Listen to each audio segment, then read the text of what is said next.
नमस्कार। आकाशवाणी से प्रस्तुत है समाचार संध्या।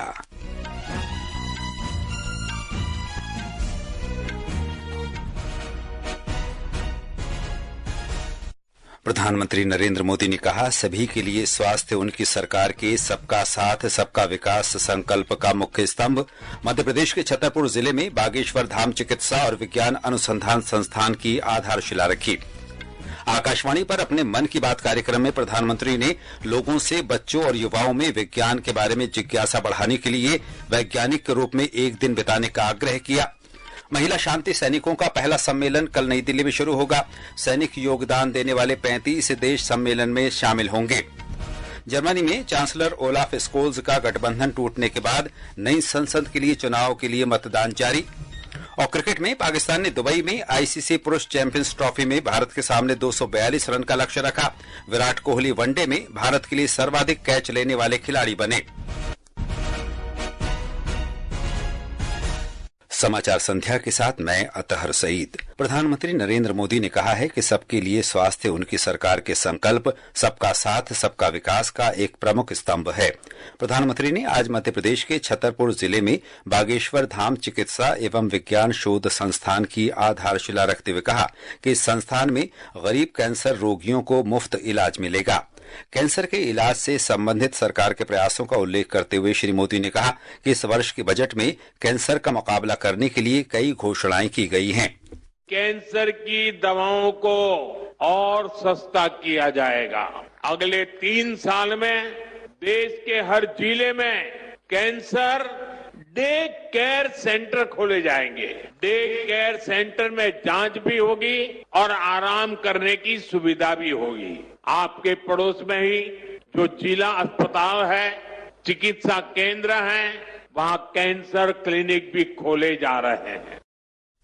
सनातन धर्म पर कुछ राजनीतिक दलों के बयानों की आलोचना करते हुए श्री मोदी ने कहा कि नेताओं का एक गुट है जो धर्म का मजाक बनाता है।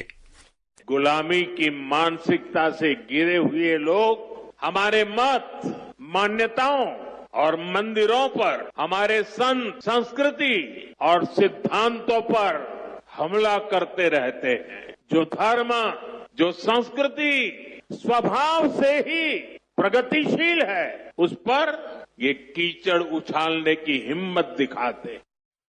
श्री मोदी ने कहा कि हमारे संतों ने हमें आयुर्वेद और योग का विज्ञान दिया है, जिसे आज पूरी दुनिया में स्वीकार किया जा रहा है। मध्य प्रदेश, बिहार और असम की अपनी 3 दिवसीय यात्रा के तहत प्रधानमंत्री आज मध्य प्रदेश पहुंचे। वे भोपाल में 2 दिवसीय वैश्विक निवेशक शिखर सम्मेलन 2025 का भी उद्घाटन करेंगे। कल प्रधानमंत्री बिहार के भागलपुर जाएंगे, जहां वे प्रधानमंत्री किसान योजना की 19वीं किस्त जारी करेंगे। वो बिहार में कई विकास परियोजनाओं का उद्घाटन और लोकार्पण भी करेंगे। इसके बाद प्रधानमंत्री झुमोर विनंदनी मेगा झुमोर 2025 कार्यक्रम में भाग लेने के लिए गुवाहाटी जाएंगे। इससे पहले आज सुबह आकाशवाणी पर मन की बात कार्यक्रम में श्री नरेंद्र मोदी ने कहा कि आर्टिफिशियल इंटेलिजेंस AI के क्षेत्र में भारत तेजी से अपनी मजबूत पहचान बना रहा है। उन्होंने कहा कि भारत के लोग नई प्रौद्योगिकी अपनाने में किसी से पीछे नहीं हैं। उन्होंने हाल ही में पेरिस में आयोजित AI सम्मेलन के अपने अनुभव साझा किए। प्रधानमंत्री ने इस बात पर प्रकाश डाला कि युवाओं की भागीदारी से अंतरिक्ष और आर्टिफिशियल इंटेलिजेंस जैसे विभिन्न क्षेत्रों में नई क्रांति आ रही है। उन्होंने इस बात पर गर्व व्यक्त किया कि देश ने पिछले महीने इसरो के जरिए अपना 100वां रॉकेट छोड़ा।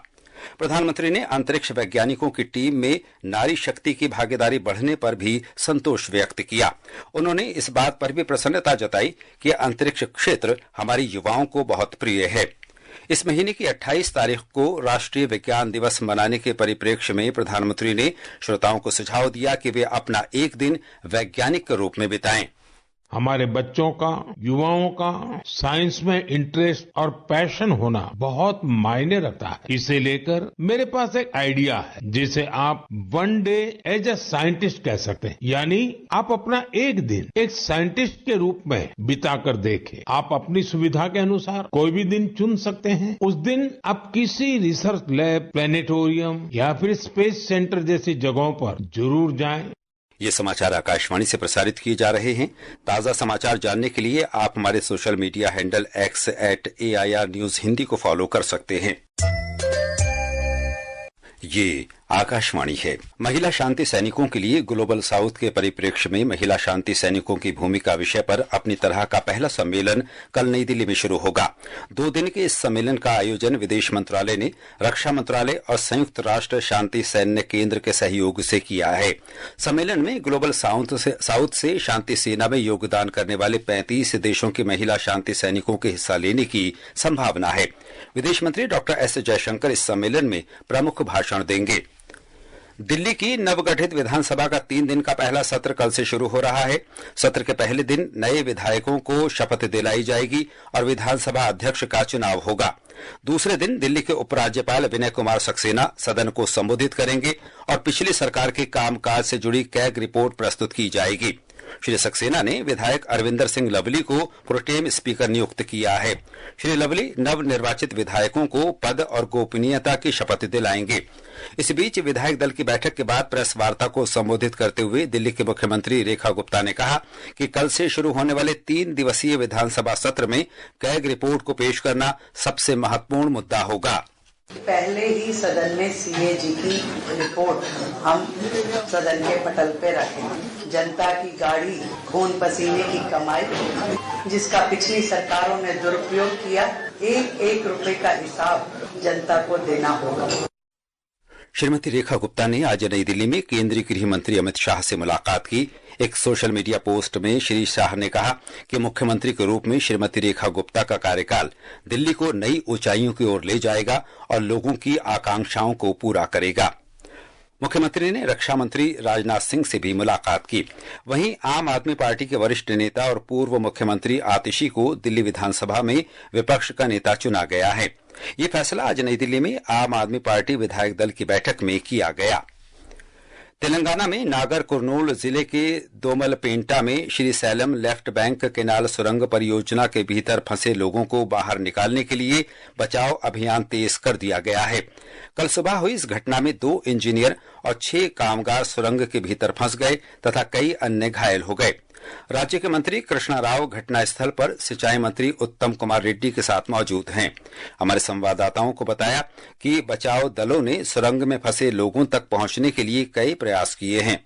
एक रिपोर्ट। सेना, आपदा प्रबंधन और सिंगरेनी कोयला खनन टीमों के साथ बचाव दलों के ठोस प्रयासों के बावजूद एसएलबीसी सुरंग में फंसे हुए व्यक्तियों तक पहुंचने में चुनौतियों का सामना करना पड़ रहा है। अधिकारियों के अनुसार बचाव दल सुरंग के अंदर लगभग 12 किलोमीटर तक पहुंच गए हैं, लेकिन सुरंग का आखिरी हिस्सा खतरनाक स्थिति में है और मलबा हटाने के लिए आगे की खुदाई से सुरंग के ढहने की आशंका है। अभियान की देखरेख कर रहे राज्य के मंत्रियों ने बताया कि इससे बचाव अभियान के लिए गंभीर चुनौती खड़ी हो गई है। हालांकि पानी निकालने का काम शुरू हो गया है, लेकिन ये अनुमान लगाना मुश्किल है कि बचाव दल कब तक फंसे लोगों तक पहुंच पाएगा। उन्होंने बताया कि अंदर फंसे लोगों को बचाने के सभी विकल्पों पर विचार किया जा रहा है। हैदराबाद से लक्ष्मी की रिपोर्ट के साथ समाचार कक्ष से मनीषा खन्ना। इस बीच तेलंगाना के राज्यपाल जिष्णुदेव वर्मा को बचाव कार्य से अवगत कराया गया है। राज्यपाल ने सुरंग में फंसे सभी लोगों को सुरक्षित निकालने के लिए सभी प्रयास करने के निर्देश दिए हैं। विदेश मंत्री सुब्रमण्यम जयशंकर ने काशी को भारत का सांस्कृतिक केंद्र बताते हुए कहा है कि काशी तमिल संगमम काशी और तमिलनाडु के बीच सदियों पुराने विशेष संबंध का उत्सव है। वाराणसी में आज परंपरा, तकनीक और दुनिया पर काशी तमिल संगमम के शैक्षणिक सत्र को संबोधित करते हुए श्री जयशंकर ने कहा कि भारत विविधताओं वाला देश है और विभिन्न संस्कृतियों के बावजूद ये एक भारत श्रेष्ठ भारत की भावना को दर्शाता है। और अब खबरें अंतर्राष्ट्रीय जगत से। जर्मनी के चांसलर ओलाफ स्कोल्ज का गठबंधन टूटने के बाद देश में नई सरकार के गठन के लिए मतदान जारी है। इस चुनाव से नई संसद का फैसला होगा। इस मध्यावधि चुनाव में तकरीबन 5 करोड़ 90 लाख पात्र मतदाता हैं। भारतीय समय अनुसार मतदान आज रात 10:30 पर समाप्त होगा। इसराइल ने अपने कब्जे वाले वेस्ट बैंक में टैंक भेजकर सैन्य अभियान तेज करने और फलस्तीनी द्वारा खाली किए गए क्षेत्र में सेना रखने की घोषणा की है। इससे हजारों फलस्तीनी लोगों को अपने घरों की ओर वापसी करने से रोका जा सकेगा। इसराइली रक्षा मंत्री इसराइल कट्ज ने आज कहा कि उन्होंने वेस्ट बैंक के कुछ शरणार्थी शिविरों में सेना को बने रहने के निर्देश दिए हैं। ये समाचार हमारी वेबसाइट www.newsonair.gov.in और हमारे न्यूज ऑन एआईआर ऐप पर भी उपलब्ध हैं। समाचार संध्या में आपका फिर स्वागत है और अब खबरें महाकुंभ से।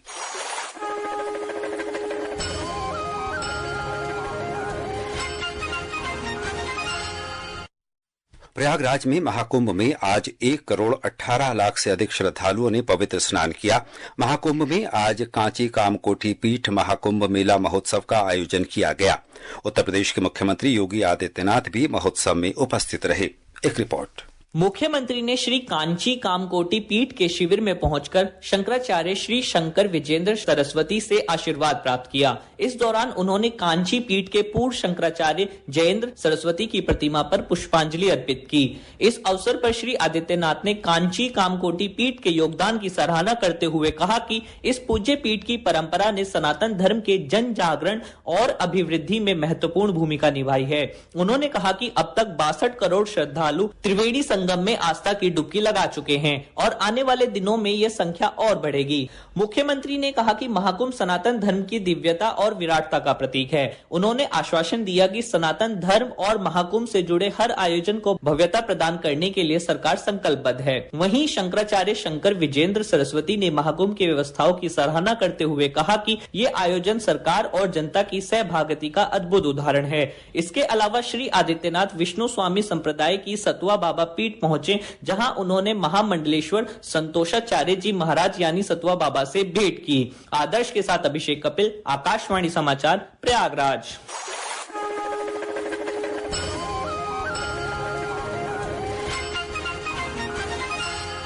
आकाशवाणी का समाचार सेवा प्रभाग हिंदी और अंग्रेजी में अपने साप्ताहिक फोन इन कार्यक्रम पब्लिक स्पीक में कल रात 9:30 बजे पुनर्चक्रण और अपशिष्ट प्रबंधन विषय पर परिचर्चा प्रसारित करेगा। इसमें अपशिष्ट प्रबंधन विशेषज्ञ डॉक्टर सुनील पांडे तथा पर्यावरणविद मुकुल सनवाल के साथ चर्चा प्रसारित की जाएगी। कार्यक्रम के दौरान श्रोता हमारे टेलीफोन नंबर 01123421050 पर प्रश्न पूछ सकते हैं। दुबई में चैंपियंस ट्रॉफी एक दिवसीय क्रिकेट प्रतियोगिता में पाकिस्तान ने भारत को 242 रन का लक्ष्य दिया है। जवाब में भारत ने ताजा समाचार मिलने तक 32वें ओवर में 2 विकेट पर 172 रन बना लिए हैं। विराट कोहली 65 और श्रेयस अय्यर 38 रन बनाकर खेल रहे हैं। इस बीच कोहली ने वनडे में सबसे तेजी से 14,000 रन बनाने वाले बल्लेबाज और सबसे ज्यादा 158 कैच लेने वाले भारतीय खिलाड़ी भी बन गए हैं। और अंत में मुख्य समाचार एक बार फिर। प्रधानमंत्री नरेंद्र मोदी ने कहा, सभी के लिए स्वास्थ्य उनकी सरकार के सबका साथ सबका विकास संकल्प का मुख्य स्तंभ। मध्य प्रदेश के छतरपुर जिले में बागेश्वर धाम चिकित्सा और विज्ञान अनुसंधान संस्थान की आधारशिला रखी। आकाशवाणी पर अपने मन की बात कार्यक्रम में प्रधानमंत्री ने लोगों से बच्चों और युवाओं में विज्ञान के बारे में जिज्ञासा बढ़ाने के लिए वैज्ञानिक के रूप में एक दिन बिताने का आग्रह किया। महिला शांति सैनिकों का पहला सम्मेलन कल नई दिल्ली में शुरू होगा। सैनिक योगदान देने वाले 35 देश सम्मेलन में शामिल होंगे। जर्मनी में चांसलर ओलाफ स्कोल्स का गठबंधन टूटने के बाद नई संसद के चुनाव के लिए मतदान जारी। और क्रिकेट में पाकिस्तान ने दुबई में आईसीसी पुरुष चैंपियंस ट्रॉफी में भारत के सामने 242 रन का लक्ष्य रखा। इसके साथ ही समाचार संध्या का ये अंक समाप्त हुआ। नमस्कार।